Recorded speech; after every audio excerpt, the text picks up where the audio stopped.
హరి ఓం నమ శివాయ. హర హర హర హర హర మహాదేవ. శంభో శంకర. కేదార్నాథ్ ఆలయాన్ని ఎవరు నిర్మించారనే దానిపై ఇప్పటి వరకు చాలా చర్చ జరుగుతుంది. పాండవుల నుండి ఆదిశంకరాచార్యుల వరకు కేదార్నాథ్ ఆలయం బహుశా 8వ శతాబ్దంలో నిర్మించబడింది అనేది నేటి శాస్త్రం సూచిస్తుంది. ఈ ఆలయం కనీసం 1200 సంవత్సరాల నుండి ఉనికిలో ఉంది. 21వ శతాబ్దంలో కూడా కేదార్నాథ్ సమీపంలోని భూమి చాలా ప్రతికూలంగా ఉంది. కేదార్నాథ్ పర్వతం ఒకవైపు 22,000 అడుగులు, మరోవైపు కరచ్ కుండ్ 21,600 అడుగుల ఎత్తు, మరోవైపు భరత్ కుండ్, అలాగే మూడో వైపు 22,700 అడుగుల ఎత్తు ఉన్నాయి. ఈ 3 పర్వతాల నుండి ప్రవహించే 5 నదులు మందాకిని, మధుగంగా, చిర్గంగా, సరస్వతి మరియు సర్వందరి. ఇది పురాణాల్లో ప్రస్తావించబడింది. ఈ ప్రాంతం మందాకిని నది ఉన్న ఏకైక రాష్ట్రం. చల్లని రోజున భారీ మంచు మరియు వర్షాకాలంలో భారీ వర్షం. ఇంత శత్రుభూమిలో గుడి కట్టాలంటే ఎంతో అధ్యయనం చేయాల్సి వచ్చేది. ఇప్పటి వరకు కూడా మీరు కేదార్నాథ్ ఆలయం ఉన్నంత వరకు డ్రైవ్ చేయలేరు. అలాంటి స్థలంలో ఎందుకు నిర్మించారు? అది కాకుండా 100, 200 కాదు, 1000 సంవత్సరాలకి పైగా ఇంత ప్రతికూల పరిస్థితుల్లో ఆలయం ఎలా మనుగడ సాగిస్తుంది? మనందరం ఒక్కసారైనా ఆలోచించాలి. 10వ శతాబ్దానికి చెందిన పక్షంలో ఈ ఆలయం భూమిపై చిన్న మంచు యుగం కాలంలో ఉండేదని శాస్త్రవేత్తలు ఊహిస్తున్నారు.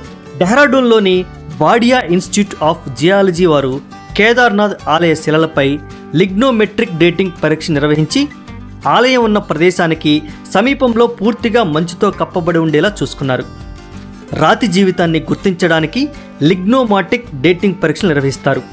14వ శతాబ్దం నుంచి 17వ శతాబ్దం మధ్యకాలం వరకు ఈ ఆలయం పూర్తిగా మంచుతో కప్పబడి ఉందని ఈ పరీక్షలో తేలింది. అయితే ఆలయ నిర్మాణంలో ఎలాంటి నష్టం జరగలేదు. 2013లో కేదార్నాథ్లో వరదలు వచ్చినప్పుడు అందరూ చూసి ఉంటారు. ఈ కాలంలో వర్షపాతం సగటు కంటే 375% ఎక్కువ వర్షం కురిసింది. తదుపరి వచ్చిన వరదలలో కనీసం 5,740 మంది మరణించారు. 4,200 గ్రామాలు దెబ్బతిన్నాయి. భారత వైమానిక దళం ద్వారా 1,10,000 మందికి పైగా ప్రజలు విమానంలో సురక్షిత స్థలానికి చేరుకున్నారు. కానీ విపత్తు వరదలో కూడా కేదార్నాథ్ ఆలయ నిర్మాణం కొంచెం కూడా ప్రభావితం కాలేదు. ఆర్కియాలజికల్ సొసైటీ ఆఫ్ ఇండియా ప్రకారం వరద తర్వాత కూడా ఆలయ మొత్తం నిర్మాణం యొక్క ఆడిట్లో 99% దేవాలయాలు పూర్తిగా రక్షించబడ్డాయి. 2013 వరదల సమయంలో భవనానికి ఎంత నష్టం జరిగిందో ప్రస్తుత పరిస్థితిని అధ్యయనం చేసేందుకు ఐఐటి మద్రాస్ ఆలయంపై ఎన్డిటి పరీక్ష నిర్వహించింది. ఆలయం పూర్తిగా సురక్షితంగా, పటిష్టంగా ఉందని కూడా చెప్పారు. 1200 సంవత్సరాల తరువాత ఈ ప్రాంతంలో ప్రతిదీ ప్రవహించే చోట ఒక్క నిర్మాణం కూడా మిగిలిలేదు. ఈ దేవాలయం మనసులో నిలిచి ఉంది మరియు నిలబడమే కాకుండా చాలా బలంగా ఉంది. ఈ ఆలయాన్ని నిర్మించిన తీరు చూస్తే నమ్మండి, ఎంపిక చేయబడిన స్థలం. ఈ వరదలో ఈ ఆలయం తన కాళ్లపై తాను నిలబడగలిగినందుకు ఈ ఆలయ నిర్మాణంలో ఉపయోగించిన రాయి మరియు నిర్మాణమే కారణమని నేడు శాస్త్రం చెబుతోంది. ఈ ఆలయం ఉత్తర దక్షిణగా నిర్మించబడి ఉంది. కేదార్నాథ్ నిర్మాణం దక్షిణ ఉత్తరం అయితే భారతదేశంలోని దాదాపు అన్ని దేవాలయాలు తూర్పు పడమరగా ఉన్నాయి. నిపుణుల అభిప్రాయం ప్రకారం ఆలయం తూర్పు పశ్చిమగా ఉంటే ఇది ఇప్పటికే శాసనం కాబడి ఉండేది, లేదా కనీసం 2013 చివరి నాటికి శాసనం చేయబడి ఉండేది. కానీ ఈ దిశ కారణంగానే కేదార్నాథ్ ఆలయం మనుగడలో ఉంది.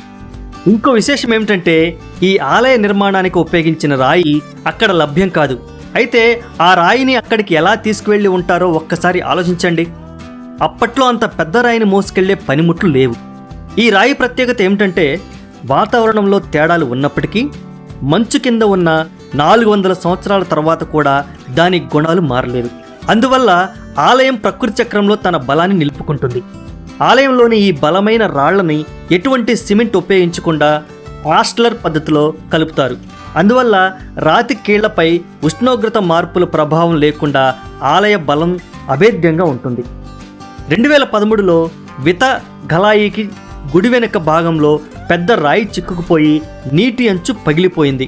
మరుసటి రోజు భారత వైమానిక దళం ఎవ్వరిని హెర్లిఫ్ట్ చేసింది. 1200 సంవత్సరాలకు పైగా సంస్కృతిని మరియు శక్తిని నిలుపుకునే ఆలయ నిర్మాణానికి స్థలాన్ని ఎంచుకున్న తర్వాత దాని దిశ, సారూప్య నిర్మాణ వస్తువులు మరియు ప్రకృతిని కూడా పరిగణలోకి తీసుకున్నారనడంలో ఎటువంటి సందేహం లేదు. టైటానిక్ మునిగిపోయిన తర్వాత పశ్చిమ దేశాల ప్రజలు ఎన్డీటీ పరీక్ష మరియు ఉష్ణోగ్రత ఆటుపోట్లను ఎలా మార్చగలిగారో గ్రహించారు. కానీ మనం 1200 సంవత్సరాల క్రితం ఇది ఇలా అనుకున్నాం. కేదార్నాథ్ అదే స్పష్టమైన ఉదాహరణ కాదా? కొన్ని నెలల వర్షం, మరికొన్ని నెలల మంచు, మరియు కొన్ని సంవత్సరాల మంచు, ఇప్పటి మంచు, గాలి మరియు వర్షంతో కప్పబడి ఉంటుంది. మరియు 6 అడుగుల ఎత్తైన ప్లాట్ఫామ్ యొక్క బలాన్ని బట్టి మనం ఆలోచించడం ఆశ్చర్యాన్ని గురిచేస్తుంది. ఇంత సైన్స్ ఉపయోగించబడింది ఈ ఆలయం వెనుక. అన్ని వరదల తర్వాత కేదార్నాథ్ శాస్త్రవేత్తల సృష్టికి మేం మరోసారి నమస్కరిస్తున్నాము అంటూ ఓ పోస్ట్ సోషల్ మీడియాలో వైరల్గా మారింది. మీరు ఇప్పటివరకు ఈ కేదార్నాథ్ ఆలయాన్ని ఎప్పుడైనా సందర్శించారా? లేదంటే సందర్శించాలని అనుకుంటున్నారా? అయితే త్వరగా సందర్శించండి. ఈ అద్భుతమైన మహాపుణ్యక్షేత్రాన్ని చూసి తరించి మీరు కూడా ఆ శివుని పావనంలో తరించండి. ఇక్కడ ఉన్నటువంటి మరొక ముఖ్యమైన విశేషం ఏంటంటే, ఇప్పటివరకు ఉన్న శక్తిపీఠాల్లో ఇక్కడ అత్యంత ముఖ్యమైనటువంటి శక్తిపీఠం కూడా ఉంది. ఆ శక్తిపీఠాన్ని కూడా దర్శించి తరించండి. అమ్మవారి ఆశీర్వాదాన్ని తీసుకొని మీరు ఎల్లకాలం సుఖ సంతోషాలతో సౌభాగ్యంగా వర్ధిల్లాలని కోరుకుంటున్నాం. Thanks for watching.